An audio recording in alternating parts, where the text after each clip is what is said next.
Me llamo Rafael, y estos 80 años que cargo encima se sienten como siglos, cada uno marcado por una sombra que el tiempo no ha logrado disipar. Hace más de 20 años, la vida me arrancó de golpe lo que más amaba, mi único hijo, Mateo. Desde entonces, un abismo se abrió en mi alma, una tristeza tan honda que me ahogó en la más oscura de las depresiones. Dicen que el tiempo cura todas las heridas, pero hay dolores, como el de un padre que pierde a su muchacho, que se niegan a cicatrizar, que sangran cada día como si fuera el primero. Esta es mi historia, la de un hombre que siempre soñó con ser padre y que aprendió, de la manera más cruel, que hay vacíos que nada ni nadie podrá llenar jamás. Desde que era un chamaco, un mocoso con los pantalones remendados y los pies descalzos corriendo por los surcos polvorientos de la milpa, yo soñaba con tener un hijo, uno solo, para entregarle mi alma entera, mis pocas enseñanzas, mi vida completa si fuera necesario. No anhelaba riquezas ni tierras vastas, solo la risa de un niño que llevara mi sangre, un pequeño ser a quien guiar por los senderos de la vida, enseñarle los secretos del campo que tanto amaba, los nombres de los pájaros, el murmullo del río al atardecer. Y Dios, en su infinita misericordia o en su caprichoso designio, me lo concedió. Mateo llegó a este mundo no como un simple bebé, sino como un rayito de sol terco y brillante perforando la oscuridad de una mañana perpetuamente nublada en mi existencia. ¡Qué alegría tan inmensa, tan desgarradora casi, sentí al cargarlo por primera vez entre mis brazos torpes y callosos! Era tan chiquito, una cosita de nada, tan frágil como un pajarillo recién caído del nido, y sin embargo, en ese instante, se convirtió en todo mi universo, el centro de mi humilde galaxia. Los recuerdos de aquellos primeros años son como luciérnagas en la noche de mi memoria, sus primeros pasos vacilantes sobre el suelo de tierra apisonada de nuestro jacal, aferrado a mis dedos como si fueran el ancla más segura del mundo, sus primeras palabras, balbuceos dulces que sonaban a la más hermosa de las melodías, esa risa traviesa, cristalina y contagiosa, que llenaba cada rincón de nuestra pobre casa, espantando por momentos la miseria que nos acechaba. Con paciencia infinita, le enseñé a pescar en el río manso que serpenteaba detrás del rancho, a sentir la tensión del sedal, la emoción de la captura, el respeto por la vida que nos alimentaba.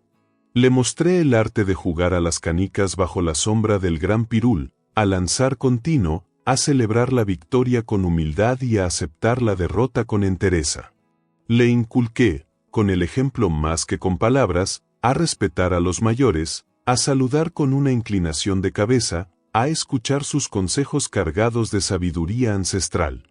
Creció mi Mateo, mi muchachito, convirtiéndose en un buen hombre, un joven trabajador, de esos que no le sacan el cuerpo al surco ni a la faena pesada, honesto a carta cabal, incapaz de tomar lo ajeno, con un corazón noble y generoso, siempre dispuesto a compartir lo poco que teníamos.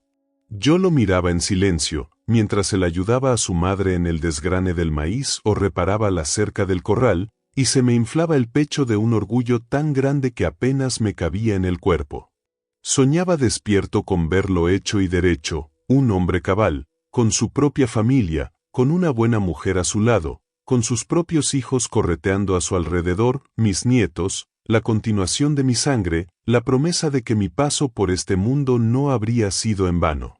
Pero el destino, ese jugador tramposo y cruel, ese taur que siempre tiene unas bajo la manga, tenía otros planes para nosotros, planes oscuros y retorcidos que yo, en mi inocencia de padre feliz, ni siquiera podía empezar a imaginar.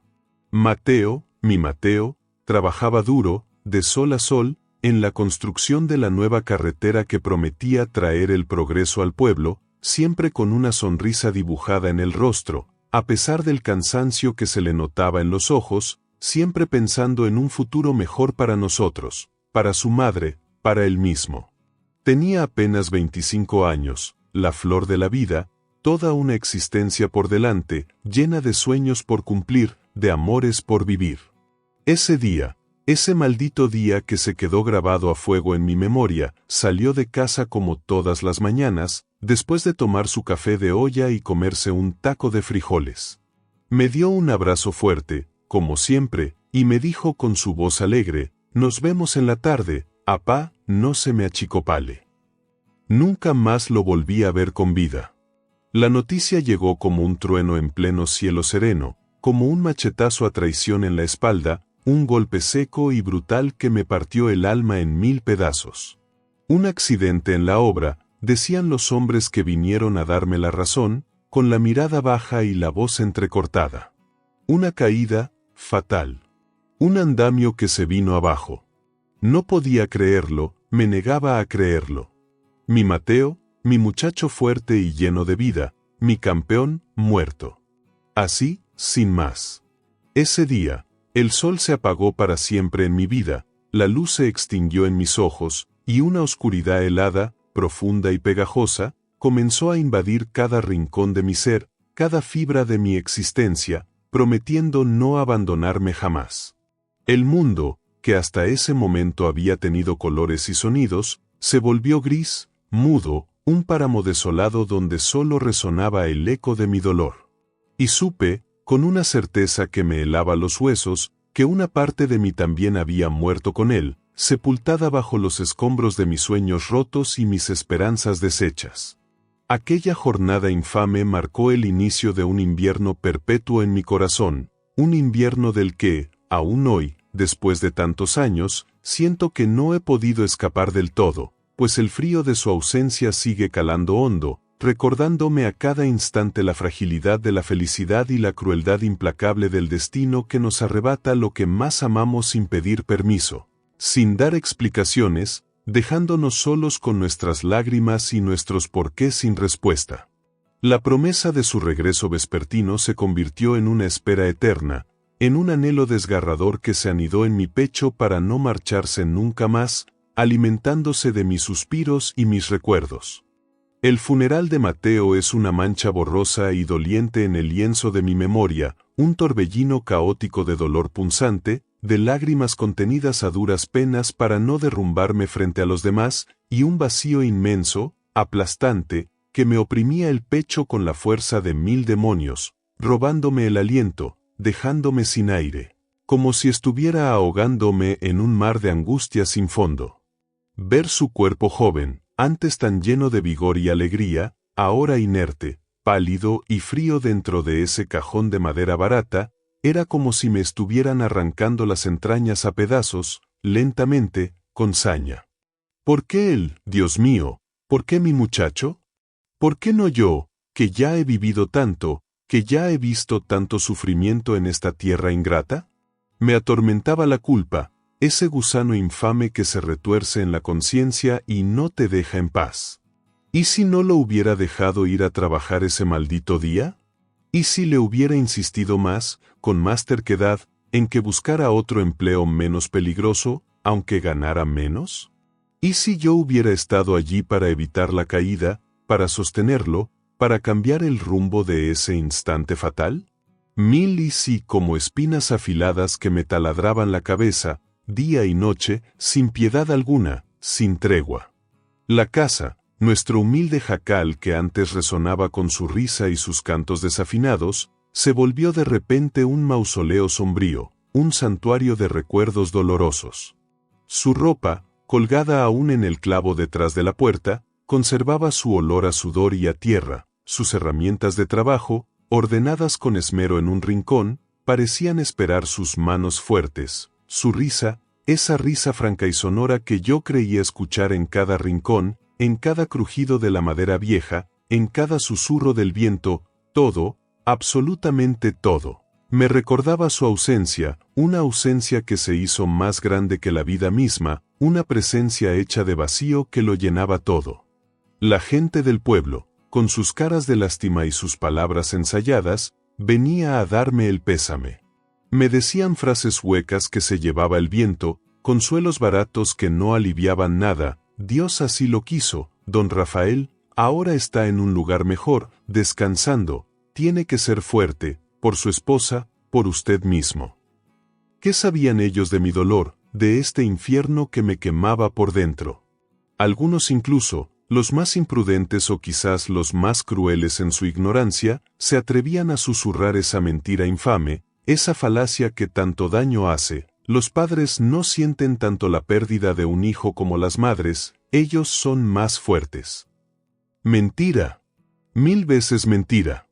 Este dolor no tiene género, este desgarro es igual de profundo, de insoportable para un padre que para una madre. Es un pedazo de tu propia carne que te arrancan sin anestesia. Me sentía terriblemente solo, incomprendido, como un náufrago en una isla desierta, ahogándome lentamente en un mar de tristeza del que no veía orilla, del que no encontraba salida. La oscuridad, esa vieja conocida de los desdichados, comenzó a envolverme de nuevo, pero esta vez era diferente, más densa, más pegajosa, más asfixiante. Y yo, la verdad sea dicha, no tenía fuerzas, ni tampoco las más mínimas ganas, de luchar contra ella. Mi mundo, ese pequeño universo que había construido con tanto esfuerzo alrededor de mi hijo, se había reducido a cenizas, a escombros humeantes, y yo, su arquitecto desolado, me sentía parte de esa destrucción, un fantasma errante entre las ruinas de mi propia felicidad. La vida se había vuelto una carga insoportable, un castigo inmerecido. Cada amanecer era una tortura, porque significaba enfrentar otro día sin él, otro día con ese hueco en el alma que nada ni nadie podría llenar. Y las noches eran aún peores, pobladas de pesadillas y de recuerdos que me acuchillaban el corazón. Me preguntaba si alguna vez volvería a sentir algo parecido a la paz, o si estaba condenado a vagar por este valle de lágrimas hasta el fin de mis días, cargando a cuestas el peso de su ausencia. La respuesta, en aquellos momentos de profunda oscuridad, parecía ser siempre la misma: no había consuelo posible para un padre que había perdido a su único sol. Los días, lentos y grises como una procesión fúnebre, se convirtieron en semanas eternas, las semanas, en meses que se arrastraban con una pesadez insoportable. Y la depresión, esa bestia voraz y silenciosa, se aferró a mí como una sanguijuela insaciable, chupándome la vida gota a gota, la poca esperanza que me quedaba, las más mínimas ganas de seguir adelante. Dejé de comer casi por completo, el pan se me hacía nudo en la garganta, el agua me sabía a hiel. Dejé de bañarme. ¿Para qué, si mi alma estaba sucia de tanto dolor? Dejé de salir de la cama durante días enteros, hundido en un letargo oscuro, deseando no despertar jamás. ¿Para qué levantarme? ¿Para qué enfrentar otro amanecer sin sentido? Mateo ya no estaba. Mi sol, mi razón de ser, se había apagado para siempre. La casa, antes un hogar humilde pero lleno de amor, ahora olía a encierro, a tristeza rancia, a abandono y a muerte en vida. Me miraba al espejo, cuando reunía el coraje para hacerlo, y veía el reflejo de un viejo desconocido, un espectro con la mirada perdida y vacía, los hombros caídos bajo el peso de una pena invisible pero aplastante, el alma hecha jirones. Los recuerdos de mi hijo, aquellos que antes eran mi mayor tesoro, mi fuente de alegría y orgullo, ahora se habían transformado en puñales afilados que se clavaban en mi corazón a cada instante, con cada parpadeo, con cada respiración. Escuchaba su voz clara llamándome "Apá" desde el patio, sentía su presencia fuerte y cálida a mi lado mientras caminaba por los cuartos vacíos, y luego la nada, el silencio brutal y aplastante de su ausencia eterna, un silencio que gritaba su nombre sin cesar. Muchas noches, en la soledad de mi cuarto oscuro, me encontraba hablando solo, o más bien, hablándole a él, a mi Mateo, como si pudiera escucharme desde ese lugar lejano donde imaginaba que estaba. Le preguntaba una y otra vez por qué me había dejado tan solo, por qué se había ido tan pronto, sin despedirse, sin darme tiempo a decirle cuánto lo amaba. Le pedía perdón, con lágrimas amargas quemándome los ojos, por no haber sido un mejor padre, por no haberlo protegido lo suficiente de los peligros de este mundo cruel, por no haberle dicho más a menudo lo orgulloso que estaba de él. La culpa, ese veneno lento y corrosivo, me carcomía las entrañas sin piedad. Pensamientos oscuros, como cuervos hambrientos, comenzaron a rondar mi mente cada vez con más insistencia. ¿Qué sentido tenía seguir viviendo así, arrastrando esta pena insoportable día tras día, noche tras noche? ¿Para qué seguir respirando este aire que ya no tenía el aroma de su juventud? La idea de reunirme con mi hijo, de acabar con este sufrimiento de una vez por todas, de ponerle fin a esta tortura, se volvió una tentación constante, una sirena de voz dulce y engañosa que me llamaba desde el abismo más profundo, prometiéndome paz, prometiéndome el reencuentro. Estaba cansado, tan profundamente cansado de luchar contra esa ola de tristeza que me ahogaba, de sentir ese dolor que me partía el alma, de existir en un mundo que se había vuelto gris y sin sentido. Estaba listo para rendirme, para soltar las pocas amarras que aún me ataban a esta vida miserable, para dejarme llevar por la corriente oscura y fría de la muerte, para reunirme con mi Mateo. Pero entonces, justo en el momento en que sentía que ya no podía más, que el abismo me tragaba sin remedio, algo, o quizás alguien, una fuerza invisible pero poderosa, me detuvo al borde mismo del precipicio, impidiendo que diera el último paso hacia la nada.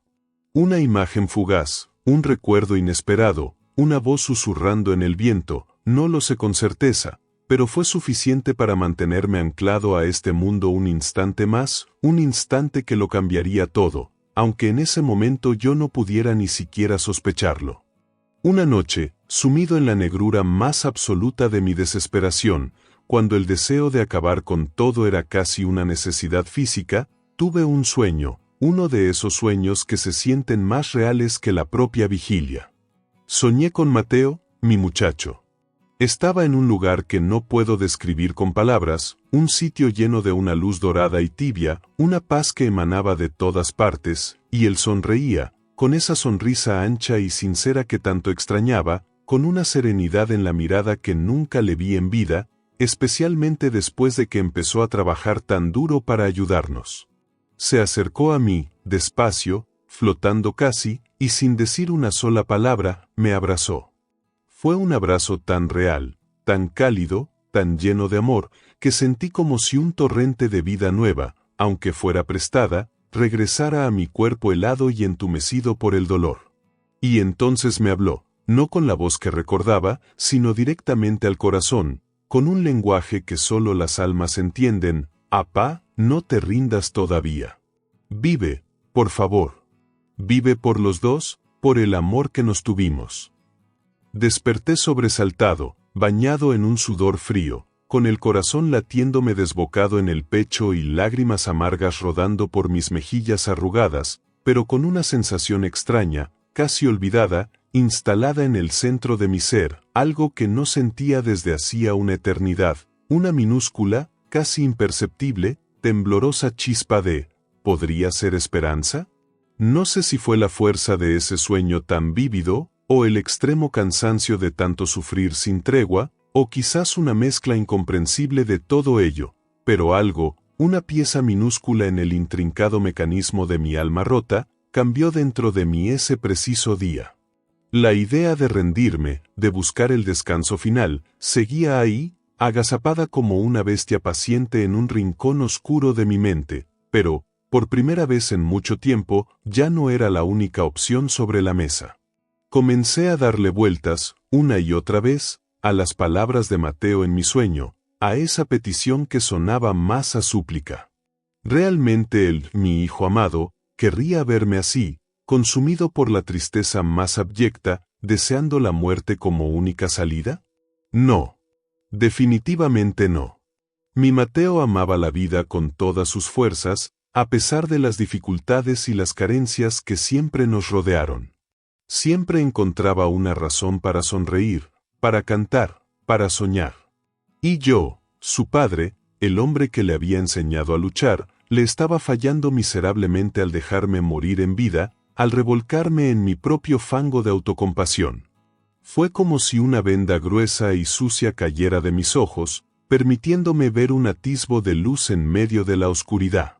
El dolor seguía ahí, intacto, desgarrador como el primer día, una herida abierta que supuraba angustia, pero por primera vez en lo que pareció una eternidad, sentí un impulso nuevo, una necesidad casi física, visceral, de luchar, de intentar seguir adelante, aunque fuera a rastras, aunque cada paso doliera como si caminara sobre vidrios rotos.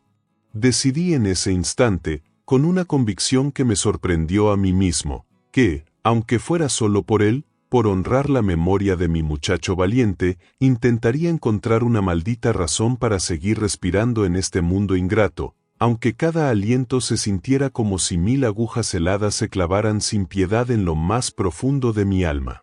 No sabía cómo, ni con qué fuerzas, pero la imagen de su sonrisa en el sueño se convirtió en mi faro, en mi única guía en medio de la tempestad que aún rugía dentro de mí.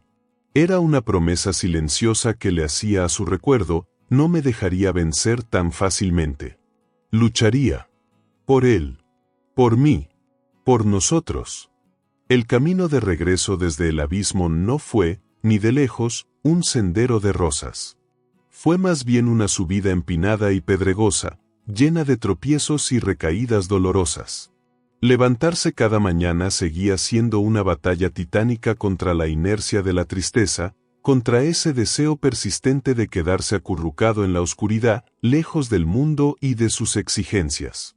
La depresión, esa sombra tenaz y pegajosa, seguía siendo mi compañera inseparable, pero ahora, al menos, yo intentaba caminar un poco más rápido que ella, dejarla un paso atrás, aunque fuera por momentos. Comencé, como un niño que aprende a andar de nuevo, con cosas pequeñas, casi insignificantes para cualquiera, pero que para mí representaban victorias monumentales. Obligarme a salir de la cama antes de que el sol se pusiera, a bañarme con agua fría para espabilar el cuerpo y el alma, a comer algo, cualquier cosa, aunque fuera a la fuerza, masticando despacio la amargura junto con el bocado. Un viejo amigo de la infancia, don Chencho, un hombre curtido por la vida que también había conocido el sabor amargo de perder a un hijo hacía ya muchos años, empezó a visitarme con una constancia admirable. Al principio, nuestras tardes transcurrían en un silencio denso, casi palpable. Nos sentábamos en el portal, bajo la sombra del viejo mezquite, compartiendo un café recalentado y una tristeza muda que solo nosotros, los que hemos cargado esa cruz, podíamos entender sin necesidad de palabras. Poco a poco, con mucha timidez al principio, empecé a hablarle de Mateo, de mis recuerdos más queridos, de mi dolor inmenso, de mi culpa paralizante. Y él, con su sabiduría de anciano y su paciencia de santo, me escuchaba, sin interrumpir, sin juzgar mis lágrimas ni mis desvaríos, sin ofrecerme esos consejos vacíos y trillados que tanto había llegado a odiar. Solo escuchaba, con atención y respeto. Y eso, de alguna manera inexplicable, me ayudaba a liberar un poco del veneno que llevaba enquistado en el alma, a ventilar las heridas para que no se infectaran más. Un día, sin saber muy bien por qué, me encontré caminando hacia el pequeño jardín que Mateo, en sus ratos libres, había empezado a plantar con tanto cariño en el patio trasero de la casa. Estaba completamente abandonado, invadido por la maleza y la desolación, un reflejo exacto de mi propia vida en aquellos momentos. Con manos temblorosas, casi artríticas por la inactividad y la pena, comencé a arrancar las hierbas secas y espinosas, a remover la tierra endurecida y agrietada, a sembrar algunas flores nuevas, sencillas, de colores vivos, las que sabía que a él le gustaban. Cada flor que lograba brotar en aquel suelo antes estéril era como un pequeño homenaje silencioso a la memoria de mi hijo, un pequeño acto de rebeldía contra la oscuridad que me había consumido durante tanto tiempo. La gente del barrio, al verme de nuevo activo, trabajando con ahínco en el jardín, se sorprendía gratamente. Algunos vecinos, los más cercanos, se acercaban a conversar, a ofrecerme su ayuda, un poco de agua fresca, unas semillas. Volví a sentir, después de una eternidad sumido en el aislamiento, una conexión, por mínima y frágil que fuera, con el mundo exterior, con la vida que seguía pulsando a mi alrededor a pesar de mi dolor. Aprendí, a fuerza de caídas y pequeños levantamientos, que el dolor agudo de su ausencia nunca se iría del todo, que la falta de Mateo sería una herida abierta en mi costado para siempre, pero quizás Quizás podría aprender a vivir con ella, a su lado, sin que me consumiera por completo, encontrando, aquí y allá, pequeños y esquivos destellos de luz en medio de la inmensa penumbra que aún me envolvía. Era un aprendizaje lento, doloroso, pero necesario para seguir respirando. Hoy, a mis 80 años bien cumplidos, con el cuerpo cansado y el alma llena de cicatrices, la figura luminosa de Mateo, mi hijo querido, sigue tan viva y presente en mi corazón como aquel fatídico primer día de su partida. Han transcurrido ya más de 2 décadas, 20 largos inviernos desde que se fue de mi lado, pero la saudade, esa palabra tan precisa que usan los poetas para nombrar esta mezcla agridulce de tristeza profunda y amor eterno, es mi compañera inseparable, la sombra fiel que camina conmigo a cada paso. Ya no lloro todos los días, como antes, cuando las lágrimas eran el único lenguaje que conocía mi dolor. He aprendido a contenerlas, a guardarlas para esos momentos de soledad en los que su recuerdo me abraza con más fuerza. Pero hay instantes, una canción que suena en la radio vieja, el aroma del café de olla que tanto le gustaba, una fotografía amarillenta encontrada en el fondo de un cajón, que me devuelven de golpe, sin previo aviso, a ese abismo de dolor primigenio, a esa sensación de vacío insondable. He aprendido, con el paso lento de los años y las estaciones, que el luto por un hijo amado no tiene fin, no conoce de plazos ni de olvidos, simplemente se transforma, evoluciona. Se convierte en un amor que trasciende las barreras de la muerte, en un legado imperecedero de recuerdos preciosos que atesoro más que nada en este mundo, como perlas encontradas en el fondo del mar más oscuro. Ese pequeño jardín que empecé a cuidar con tanto esmero en su memoria, aquel que rescaté del abandono como a mi propia alma, hoy está lleno de flores de todos los colores, de vida que renace cada primavera, un testimonio vibrante de que incluso después de la tormenta más devastadora, la belleza puede encontrar una forma de abrirse paso. A veces, me siento allí al atardecer, en la vieja banca de madera que él mismo construyó, cierro los ojos cansados y casi puedo escuchar su risa contagiosa resonando entre las hojas, sentir el calor de su abrazo fuerte y protector. Entendí, finalmente, que honrar su memoria no era dejarme morir lentamente junto con él, sino encontrar la fuerza titánica para seguir viviendo, llevando su luz inextinguible en lo más profundo de mi corazón. No es fácil, se los aseguro. Hay días grises en que la tristeza me aplasta como una losa, en que la soledad se vuelve una compañera insoportable y ruidosa.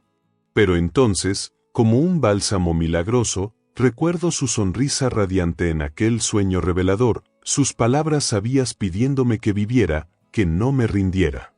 Y sigo adelante, un día a la vez, un paso tras otro, aferrado a ese recuerdo como un náufrago a su tabla de salvación. Consejo emocionante y reflexivo, dirigido a los espectadores. A ustedes, padres y madres que han sentido este desgarro infinito en el alma, que han perdido un pedazo vital de su corazón con la partida prematura de un hijo o una hija, su dolor es real, es inmenso, es absolutamente válido. No permitan jamás que nadie lo minimice, que nadie les diga cómo o cuándo deben dejar de llorar, cómo deben vivir su duelo. Carguen su luto con la dignidad y el respeto que merece ese amor eterno e incondicional que sienten. Pero les ruego, con el corazón en la mano y la voz entrecortada por la emoción, busquen con todas sus fuerzas una luz, por pequeña y titilante que sea, en medio de tanta y tan profunda oscuridad. Nuestros hijos, desde ese lugar de paz donde seguramente se encuentran, no querrían vernos apagados para siempre, consumidos por una tristeza que nos impida seguir adelante. Vivan por ellos, encuentren en su recuerdo imborrable la fuerza necesaria para continuar, para honrar su memoria encontrando un nuevo amanecer cada día, aunque el corazón siga llorando su ausencia en silencio. Permitan que ese amor inmenso que sienten se transforme en un legado de esperanza, en una inspiración para otros que también sufren. Así es mi vida ahora, un constante y delicado equilibrio entre el recuerdo doloroso que a veces me ahoga y la inmensa gratitud por haber tenido el privilegio de ser el padre de Mateo, aunque fuera por un tiempo demasiado breve. Su amor incondicional sigue siendo el motor silencioso que me impulsa cada mañana, la estrella lejana pero brillante que guía mis pasos cansados en esta vejez solitaria. Y aunque sé que la herida en mi alma nunca cerrará del todo, he aprendido con el tiempo que incluso en el invierno más crudo y desolador, siempre puede florecer una pequeña y terca esperanza, un diminuto recuerdo feliz que nos recuerde que el amor, el verdadero amor de un padre por su hijo, nunca, nunca muere.